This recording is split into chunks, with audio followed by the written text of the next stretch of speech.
ഈശോയിൽ സ്നേഹമുള്ളവരെ, നോമ്പുകാലത്തിൻ്റെ അവസാന ഘട്ടത്തിലേക്ക് നമ്മൾ കടക്കുകയാണ്.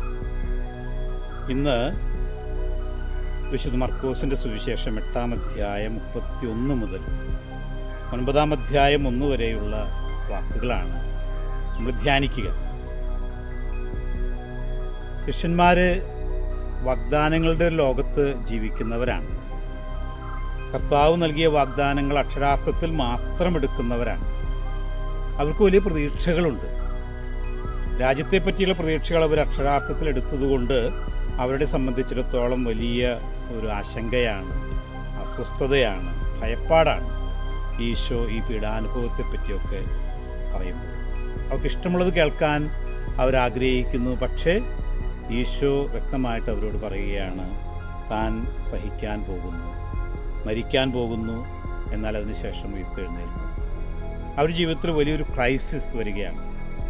ക്രൈസിസ് എന്നുള്ള ഗ്രീക്ക് വാക്കിൻ്റെ ഏറ്റവും അടിസ്ഥാനപരമായ അർത്ഥം ടേണിംഗ് പോയിൻ്റ് എന്നാണ്. ശിഷ്യന്മാരുടെ ജീവിതത്തിൽ ഒരു ടേണിംഗ് പോയിൻ്റാണ് ഇപ്പോൾ കടന്നു വരുന്നത്. കാരണം അവരെ സംബന്ധിച്ചിടത്തോളം തങ്ങളുടെ ശിഷ്യത്വ വഴി ഏതാണെന്ന് വ്യക്തമായി തിരിച്ചറിഞ്ഞ് നല്ല തീരുമാനമെടുക്കാൻ സമയമായി ഈശോ അവരെ വിളിക്കുകയാണ്. ഇന്ന് നമ്മൾ ആദ്യം ചിന്തിക്കുക പത്രോസിനെ കുറിച്ചാണ്. പത്രോസ് ശിഷ്യപ്രമുഖനാണ്, ഈശോയുടെ ശിഷ്യരിൽ ഏറ്റവും പ്രധാനിയാണ്. ഈശോ ഏറെ കാര്യങ്ങൾ വിശ്വസിച്ച് പരമേൽപ്പിച്ച വ്യക്തിയാണ്. യഥാർത്ഥത്തിലുള്ള സ്നേഹം പത്രോസിന് ഈശോയോടുണ്ട്. പക്ഷേ പത്രോസിൻ്റെ സ്നേഹം യഥാർത്ഥമാണെങ്കിലും അതിനെ കർത്താവ് ഒന്നുകൂടി ആഴത്തിലേക്ക് ഉറപ്പിക്കുകയാണ്. വെറും സൗകര്യങ്ങളുടെ പുറത്തോ അല്ലെങ്കിൽ ഇമോഷണലായിട്ടുള്ള വൈകാരികമായിട്ടുള്ള ഒരു സ്നേഹമോ മാത്രം പോരാ. ഉള്ളിലേക്ക് ഇറങ്ങി യാഥാർത്ഥ്യങ്ങൾ മനസ്സിലാക്കിയിട്ടുള്ള സ്നേഹം, സമർപ്പണം, ശിഷ്യത്വം, അത് വേണമെന്ന് ഈശോ പത്രോസിനെയും ശിഷ്യന്മാരെയും പഠിപ്പിക്കുകയാണ്. പത്രോസ് ശിഷ്യന്മാരുടെ പ്രതിനിധിയാണ്. സഹനം വേണ്ട എന്ന് പത്രോസ് മാത്രമല്ല പറയുന്നത്, അവിടെയുള്ള എല്ലാ ശിഷ്യന്മാരും അത് തന്നെയാണ് പറയുന്നത്. പക്ഷേ വ്യക്തമായിട്ട് ഈശോ അവരെ പഠിപ്പിക്കുകയാണ്. ചിലപ്പോഴൊക്കെ നമുക്കുണ്ടാകുന്ന അനുഭവങ്ങൾ നമ്മുടെ പ്രിയ കൂട്ടുകാരിൽ നിന്നാകാം, അനുകൂലമായ സാഹചര്യങ്ങളിൽ നിന്നാകാം, ചിലപ്പോഴൊക്കെ അങ്ങനെയുള്ള വ്യക്തികളിൽ നിന്നും സാഹചര്യങ്ങളിൽ നിന്നും ദൈവേഷ്ടത്തിന് വിരുദ്ധമായി നീങ്ങാനുള്ള പ്രവണത ചിലപ്പോൾ നമുക്ക് ഉണ്ടാകാറുണ്ട്. ചിലപ്പോഴൊക്കെ നമ്മൾ മനുഷ്യൻ്റെ ലോകത്തിൻ്റെ അപ്രൂവൽ, അംഗീകാരത്തിന് വേണ്ടി, സമ്മതത്തിന് വേണ്ടി കാത്തു നിൽക്കാറുണ്ട്. അത് എന്തെങ്കിലും ഒരു തരത്തിൽ നമ്മളെ ആലോസരപ്പെടുത്തുന്നുണ്ടെങ്കിൽ നമുക്ക് വലിയ വിഷമമാണ്. അതുകൊണ്ട് നമ്മൾ ഇന്ന് എളുപ്പവഴി തിരഞ്ഞെടുക്കുന്നുണ്ടോ, മറ്റുള്ളവരുടെ വാക്ക് കേട്ട് ഏറ്റവും സൗകര്യപ്രദമായ വഴികൾ തിരഞ്ഞെടുത്ത് ദൈവത്തിൻ്റെ വഴികളിൽ നിന്ന് വിട്ടുമാറി നടക്കാനായിട്ട് നമ്മൾ പരിശ്രമിക്കുന്നുണ്ടോ എന്ന് വിലയിരുത്തേണ്ട സാഹചര്യമാണ്. തിന്മകൾക്ക് കൂട്ടുനിൽക്കുന്ന സുഹൃത്ത് ഒരിക്കലും നല്ല സുഹൃത്തല്ല. നന്മയിലേക്ക് നയിക്കുന്ന ആളായിരിക്കണം യഥാർത്ഥ സുഹൃത്ത്. നമ്മുടെ ജീവിത സാഹചര്യങ്ങളിൽ തിന്മയോട് സമരസപ്പെട്ടു പോകാൻ നമ്മളെ നിർബന്ധിക്കുന്ന, നമ്മളെ പ്രേരിപ്പിക്കുന്ന സാഹചര്യങ്ങളുണ്ടെങ്കിൽ തിരിച്ചറിയുക, അത് ദൈവത്തിൻ്റെ പദ്ധതിയല്ല. അപ്പോൾ നമ്മുടെ ജീവിതങ്ങളെപ്പറ്റി, നമ്മൾ ഇടപഴകുന്ന വ്യക്തികളെപ്പറ്റിയൊക്കെ വിലയിരുത്താനും ദൈവകൃപയിൽ വളരാൻ നമ്മളെ സഹായിക്കുന്നുണ്ടോ എന്ന് ചിന്തിക്കാനുമുള്ള നല്ലൊരു അവസരമാണിത്. രണ്ടാമത് നമ്മൾ ചിന്തിക്കുക ഈശോയുടെ തന്നെ വാക്കുകളാണ്. ആരെങ്കിലും എന്നെ അനുഗമിക്കാൻ ആഗ്രഹിക്കുന്നെങ്കിൽ സ്വയം പരിത്യജിച്ച് കുരിശെടുത്ത് എന്നെ അനുഗമിക്കട്ടെ. എന്താണ് ഈ കുരിശെടുക്കൽ എന്ന് നമ്മുടെ മനസ്സിൽ കൊണ്ടുവരാം. കുരിശ് ഒരു പരാജയത്തിൻ്റെ പ്രതീകമായിട്ടല്ല ഒരു ക്രൈസ്തവൻ കാണേണ്ടത്. അതുപോലെ തന്നെ ഇവിടെ സഹനങ്ങൾക്ക് ഒരു ഗ്ലോറിഫിക്കേഷൻ്റെ ഭാവവും നൽകുന്നില്ല. സഹനം ഏറ്റവും കേമമാണ്, മഹത്തരമാണ് എന്നും പറയുന്നില്ല. പിന്നെ എന്താണ് നമ്മളിവിടെ കാണുക? സ്വയം കേന്ദ്രമാക്കുന്നില്ല. തീരുമാനങ്ങളിലും മുന്നോട്ടുള്ള പ്രയാണത്തിലും അത് സഭയുടേതാകാം, കുടുംബത്തിൻ്റെ ആവും.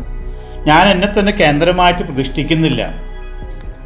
അംബീഷൻസ് ഉണ്ട്, ആഗ്രഹങ്ങളുണ്ട്. അതൊക്കെ പൊതു താല്പര്യങ്ങൾക്ക് വേണ്ടി ഞാൻ മാറ്റിവെക്കുന്നു.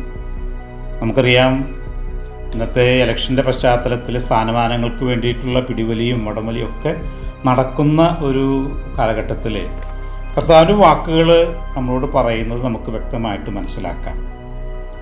ദൈവത്തിന് നമ്മെ പറ്റിയിട്ടുള്ള പദ്ധതിയിൽ വിശ്വാസമുണ്ടോ? ആ പദ്ധതി യേശു പിതാവിൽ നിന്ന് പൂർണ്ണമായിട്ടും തന്നെ പറ്റിയിട്ടുള്ള പദ്ധതി, സഹനത്തിൻ്റെ പദ്ധതി പൂർണ്ണമായിട്ടും സ്വീകരിച്ചതുപോലെ നമുക്കും ദൈവത്തിൻ്റെ പദ്ധതിയിൽ വിശ്വാസമുണ്ടോ? നമ്മളുടെ ശിഷ്യത്വത്തിന് നമ്മൾ വില കൊടുക്കുന്നുണ്ടോ? പകുതി മനസ്സോടെയാണോ നമ്മൾ യേശുവിനെ അനുഗമിക്കുന്നത്?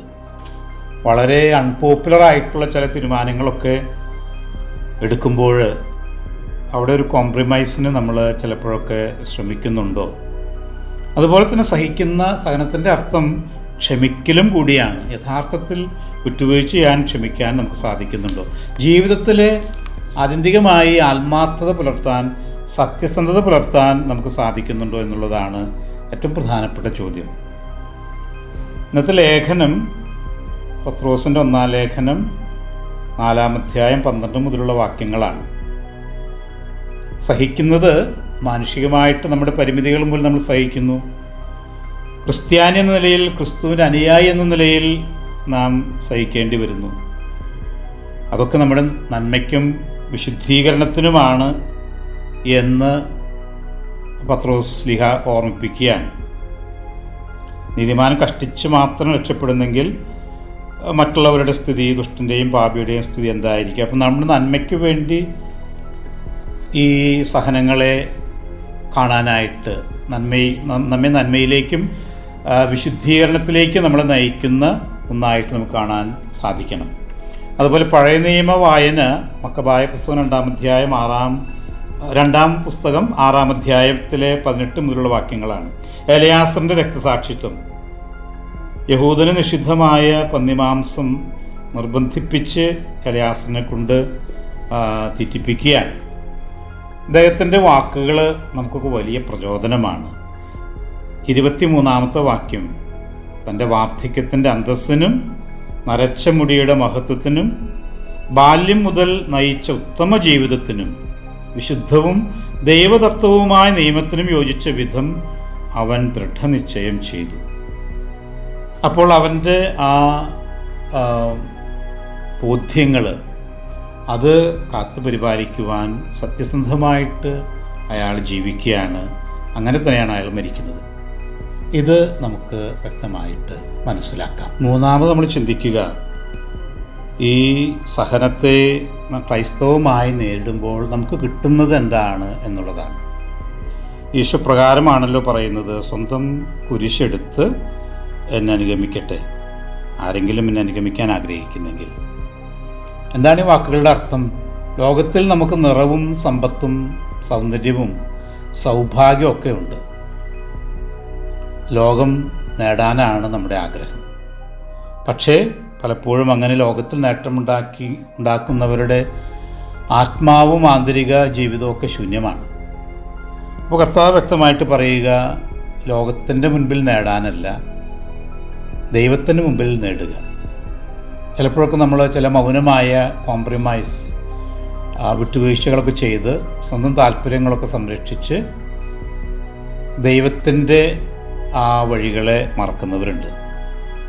ആത്മീയതയെ ചിലപ്പോഴൊക്കെ വെറും ഒരു ഉപഭോഗ വസ്തുവായി കാണുന്നവരുണ്ട്. എനിക്ക് സഹായിക്കുന്നെങ്കിൽ ഞാൻ പള്ളിയിൽ പോകാം, ആത്മീയത ആയിക്കോട്ടെ എന്നൊക്കെ വിചാരിക്കുന്ന ചില വ്യക്തികൾ നമുക്ക് കാണാൻ സാധിക്കും.